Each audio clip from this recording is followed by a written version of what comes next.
How's it going, everybody? So I'm back again, this time with another review. We're going to talk about the latest surprise Conjuring universe tie-in, The Curse of La Llorona.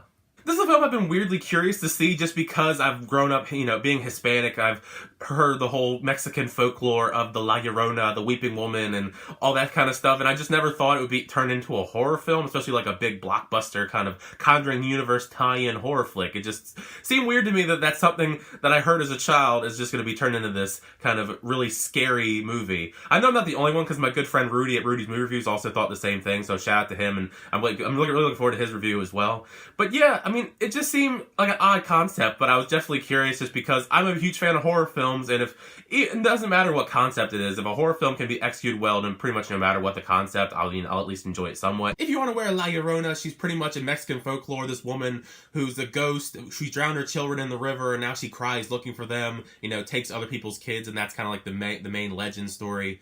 But in this film, Linda Cardellini and her kids, she's a social worker, and she kind of gets caught in the crosshair between La Llorona. Now La Llorona wants her kids, and of course she gets help from a priest and all that to try and, save her family. It's the typical kind of modern horror kind of plot. There's not really much you can do with the folklore, but they did a really good job at least incorporating that Mexican folklore. It definitely didn't feel like shoehorned in. It actually felt like they tried to keep the Mexican themes authentic, which is something I can appreciate because this is supposed to be like a more broad audience kind of film, but it's good that they actually kept some of that Mexican flair to it, which I really appreciate because it kept the vibe of the film really creepy and tense for the most part. The director of this film, Michael Chavez, I believe this is his directorial debut because he's done some shorts and some music videos, like he just did the Billie Eilish Barely a Friend video, but I was really impressed with his directing style. You could definitely tell he's had some influence from James Wan, which kind of makes sense because he is directing The Conjuring 3 instead of James Wan, so it feels like a good fit because he actually does a really good job in the same way as James Wan is building atmosphere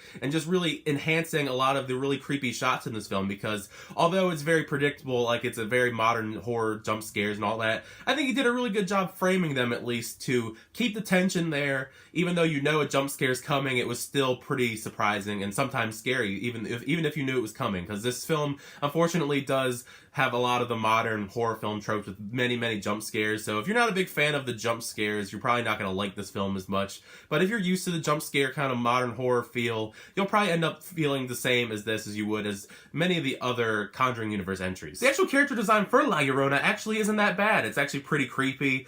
The one big flaw, though, is I feel like they actually showed her a little bit too much. Like, obviously with these big characters, you got like the nun and the Annabelle doll. I feel like they kind of showed them kind of scarcely throughout The Conjuring 2 and the Nun and of course Annabelle's films. I feel like you see La Llorona almost too frequently, and it it's always in jump scare form for the most part, other than the finale. Every now and then you just see her in a jump scare, and it's so often because there are so many frequent jump scares that it kind of loses its appeal and its scare factor, because when you see her like very frequently in the climax of the film, she's really creepy and very terrifying, and you get a like full-on great look at her, and I kind of wish that they just kind of didn't show her as much until the very end, at least. Obviously, you could look at the other way and it would be kind of boring if you didn't show her as much, but at the same time, this film's not very long anyways. The film's only a little over an hour and a half long, so it moves by pretty quickly, so there's really no downtime. So it would have been cool to keep her more mysterious and have her more shown in the climax as opposed throughout the entire film. The film's main flaw, I think, though, is just its script. It's written by the duo who did 5 Feet Apart, the cystic fibrosis romance film not that long ago.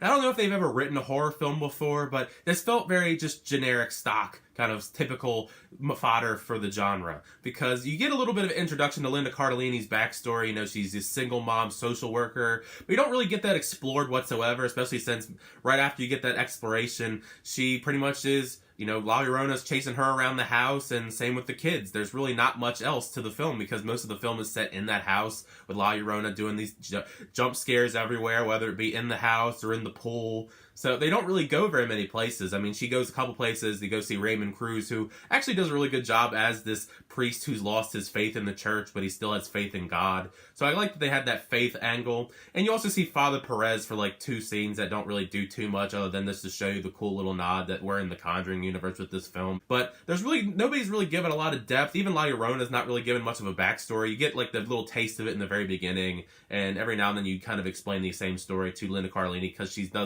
she's not aware of the folklore, so you actually have to tell her in the movie about it because she doesn't believe it at first.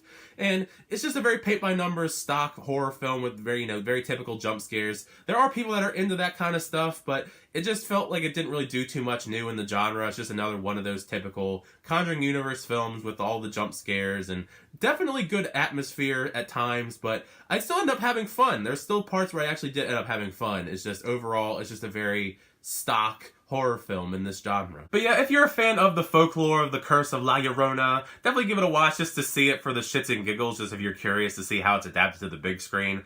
I don't think it was anything groundbreaking in the horror genre. It has a few okay scares. It's really well directed. I'm actually curious to see what Michael Chavez does in The Conjuring 3 because it definitely has that James Wan flair to it. It almost, I don't want to say copied him, but he's definitely been influenced by him in some ways, which I appreciate because he did a really good job directing. If he had a better script, I think this film would have been much better.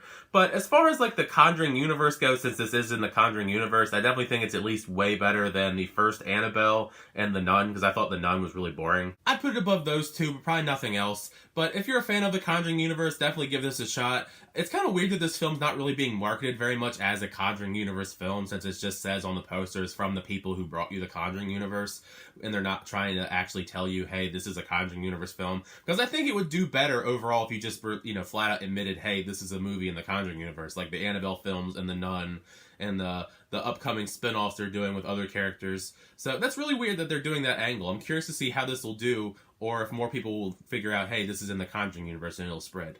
But let me know in the comment section down below, what you think of The Curse of La Llorona when you see it this weekend. Did you like it? Did you not like it?